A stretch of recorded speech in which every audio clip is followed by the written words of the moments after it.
Entró Jesús otra vez en Capernaum después de algunos días, y se oyó que estaba en casa, e inmediatamente se juntaron muchos, de manera que ya no cabían ni aún a la puerta, y les predicaba la palabra. Entonces vinieron a él unos trayendo un paralítico que era cargado por 4, y como no podían acercarse a él a causa de la multitud, descubrieron el techo de donde estaba, y haciendo una abertura, bajaron el lecho en que yacía el paralítico. Al ver Jesús la fe de ellos, dijo al paralítico: «Hijo, tus pecados te son perdonados». Estaban allí sentados algunos de los escribas, los cuales cavilaban en sus corazones: «¿Por qué habla éste así? Blasfemias dice. ¿Quién puede perdonar pecados sino solo Dios?» Y conociendo luego Jesús en su espíritu que cavilaban de esta manera dentro de sí mismos, les dijo: «¿Por qué caviláis así en vuestros corazones? ¿Qué es más fácil, decir al paralítico: tus pecados te son perdonados, o decirle: levántate, toma tu lecho y anda? Pues para que sepáis que el Hijo del Hombre tiene potestad en la tierra para perdonar pecados», dijo al paralítico: «A ti te digo, levántate, toma tu lecho y vete a tu casa». Entonces él se levantó enseguida y tomando su lecho salió delante de todos, de manera que todos se asombraron y glorificaban a Dios diciendo: «Nunca hemos visto tal cosa». Hola, buenos días. Mirar, tras la lectura de este texto hay un hecho que llama bastante la atención, es ver a 4 personas cuya acción es muy importante para esta historia. Y aparece además una palabra ligada a estas personas alrededor de la cual gira, digamos, todo el acontecimiento. Y es la palabra fe, que aparece en el versículo 5. Y viendo Jesús la fe de ellos. Pero no vamos a hacer un estudio detallado de la fe. Lo que vamos a examinar es un aspecto particular de la fe, lo que podríamos llamar la fe en acción. Supongo que tenemos en mente la definición de la fe que nos da la Biblia en Hebreos 11:1. Es pues la fe la certeza de lo que se espera, la convicción de lo que no se ve. Pero, ¿qué significa realmente esto en mi vida? Porque es algo un tanto abstracto. A veces yo me he preguntado si era posible aplicar un concepto así abstracto como es la fe a algo tangible. Y esta historia realmente contesta esta duda. Esos 4 hombres nos lo van a demostrar, llevando su fe a la acción, a la práctica. Miremos cómo lo hicieron. Pues, primero, algo que no nos cuenta la historia, pero que es evidente, es ver la necesidad ajena. Segundo, se decidieron para llevar a su amigo a Jesús. No sabemos si se lo pensaron mucho o no, no sabemos si les daba vergüenza, temor, pereza o no. Lo importante es que lo hicieron. Tenían la certeza de que Jesús iba a hacer algo y tenían la convicción de lo que no podían ver todavía y actuaron. Tercero, no se abatieron frente a las dificultades. Había mucha gente y no podían acercarse. Un imprevisto en el camino o algo que habrían previsto. No sabemos, pero lo importante es que se enfrentaron. Su determinación les impulsó a buscar la solución. ¿Y por qué tenían esa gran determinación? Pues yo creía que porque tenían el objetivo muy claro, que el paralítico pudiese conocer y experimentar el poder sanador de Jesús en su vida. Y cuarto, una vez hecho todo ello, dejaron actuar a Jesús, hicieron lo que pudieron y dejaron al Señor lo que solamente Él podía hacer. Ahora, miremos hacia nosotros mismos. ¿Cómo vas con el primer paso? ¿A lo largo de tu día has visto o has intuido una necesidad? ¿O de tu semana? Seguro que sí. Entonces ya has cumplido el primer paso. ¿Y cómo has reaccionado? A veces nuestros miedos al que dirán, al fracaso, nuestras inseguridades, eso yo no puedo, no soy capaz, mejor que lo haga otro con más preparado o más experiencia. Eso nos pasa. O la comodidad, que puede sumirnos en la indiferencia. Nos acostumbramos a la necesidad ajena y ya no nos mueve a misericordia. Debilita mi fe y me lleva a una fe para mi deleite. Pero entonces, ¿para qué sirve realmente mi fe? Recuerda que si Dios ha puesto una necesidad delante de ti y no delante del otro, es porque quiere que tú la suplas. El otro ya tendrá la suya y eso es precioso porque Él te acaba de elegir para colaborar en su obra. Si lo has hecho, entonces has cumplido el segundo paso y has empezado a poner tu fe en acción. En cuanto al tercer paso, ¿las dificultades te abruman para seguir adelante? En todo surgen dificultades.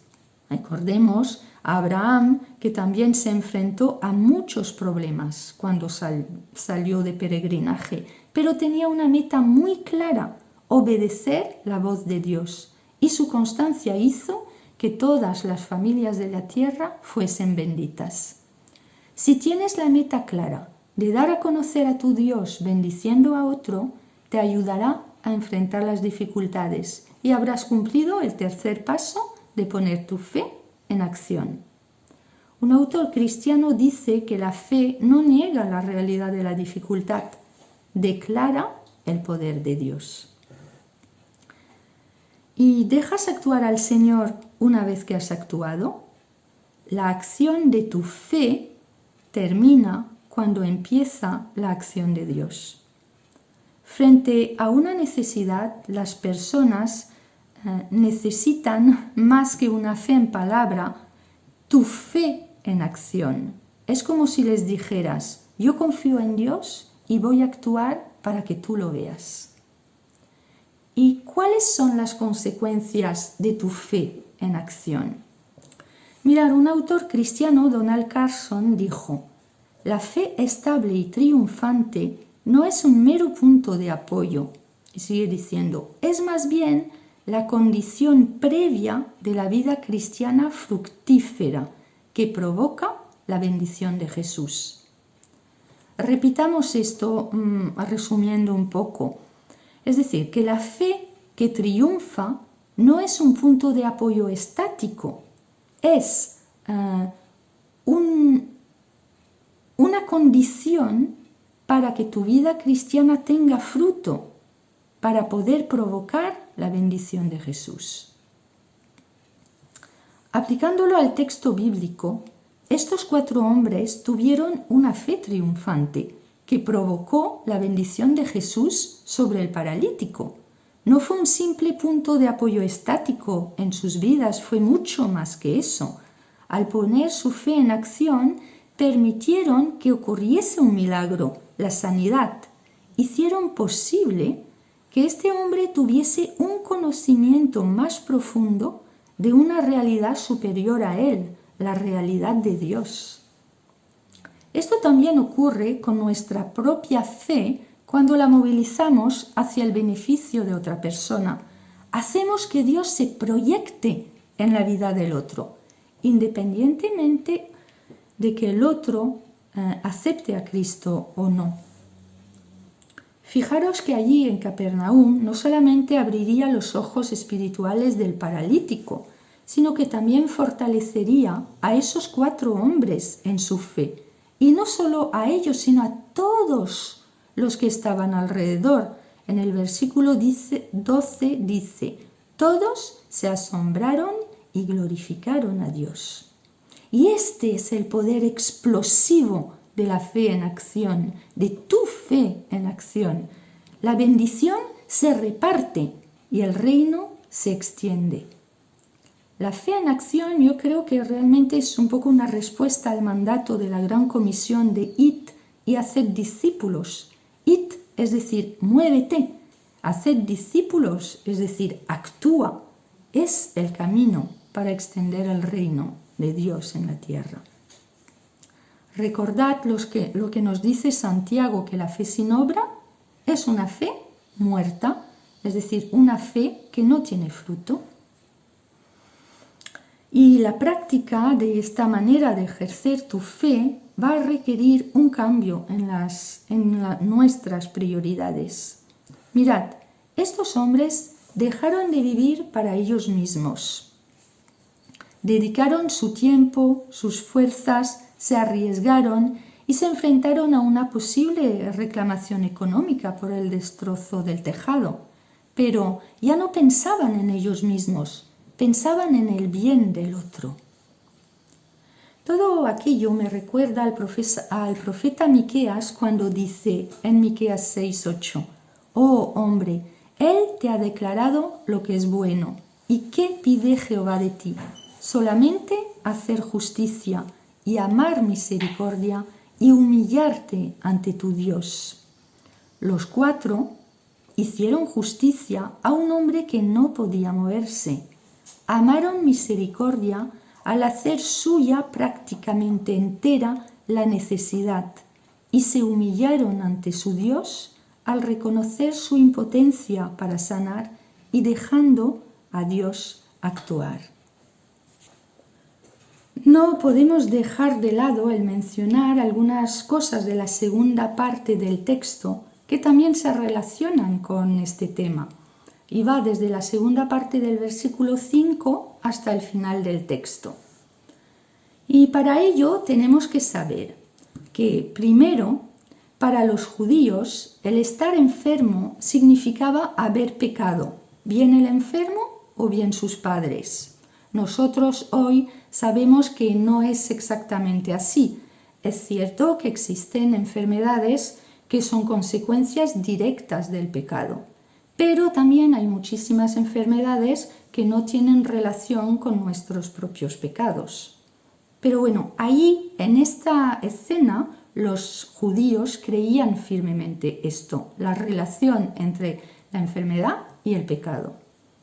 Y segundo, sabían que nadie puede perdonar pecados sino solamente Dios. Entonces, en este contexto llega Jesús y primero le dice al paralítico que sus pecados le son perdonados. Este es el primer shock para los asistentes, ya que el único que puede perdonar pecados es Dios. O sea que este blasfema, es un charlatán que quiere llamar la atención sobre él mismo. Los charlatanes hablan mucho, pero ¿quién puede comprobar la veracidad de lo que dicen? Y en segundo lugar, Jesús obra el milagro físico, sana al paralítico de su enfermedad física. Segundo shock para los asistentes. Para ellos, ya que había sanidad física, eso significa que había desaparecido el pecado, había sido realmente perdonado. Entonces eso demostraba la veracidad de lo primero que dijo Jesús. Y en ese momento él demostraba que no era un charlatán, sino que era verdaderamente el Hijo de Dios. Sus hechos demostraron sus dichos y lo declaraban como Hijo de Dios. Volvamos a nosotros mismos, a ti y a mí. Mis hechos, es decir, mi fe en acción, ¿demuestran quién soy? ¿Mis hechos demuestran que soy hija de Dios? Para concluir, voy a citar a Jack Mann, otro autor cristiano, quien dice así: la fe solo es grande en la medida en que responde al carácter de Dios. Si seguimos esta frase que yo considero acertada, si sabemos que Dios es justo, nuestra fe responderá ejerciendo justicia. Dios es misericordioso, por lo tanto, nuestra fe responderá a esa característica ejerciendo misericordia. Y podemos seguir así con todas las características del carácter de Dios. Y tal como preguntaba nuestro pastor Elías en una predicación anterior, nos preguntaba, ¿cuál va a ser tu aportación? Tu aportación a la revelación de Dios, tu aportación a su gloria en nuestro mundo.